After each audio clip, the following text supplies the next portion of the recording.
कृतस्नानं शास्त्रामृतसरसि कामाक्षि नितरां दधानं वैशद्यं कलितरसमानन्दसुधया अलङ्कारं भूमेः मुनिजनमनः चिन्मयमहापयोधेरन्तस्थं तव चरणरत्नं मृगयते।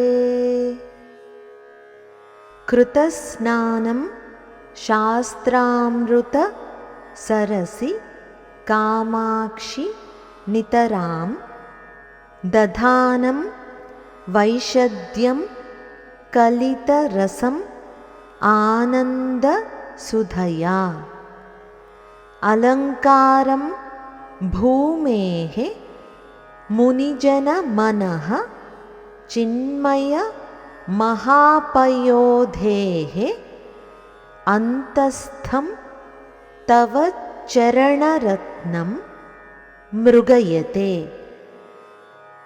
అమ్మా కామాక్షి, జ్ఞానులైనటువంటి మునిజనుల మనస్సు ముందుగా శాస్త్రములనే అమృత సరస్సులో స్నానం చేసి అత్యంత నిర్మలత్వాన్ని పొందుతుంది. అలా పవిత్రమైన ఆ మనస్సు పరమానందమనే అమృతరసంలో ఓలలాడుతూ చైతన్యమనే మహాసముద్రం మధ్యలో దాగి ఉన్న నీ పాదములనే దివ్యరత్నం కోసం నిరంతరం అన్వేషిస్తోంది. ఈ సమస్త జగత్తుకి అలంకారమైన నీ పాదరత్నాన్ని కనుగొనటమే ఆ మునుల మనస్సుకి పరమార్థం. ఇప్పుడు మరొక్కసారి శ్లోకాన్ని చదువుకుందాం.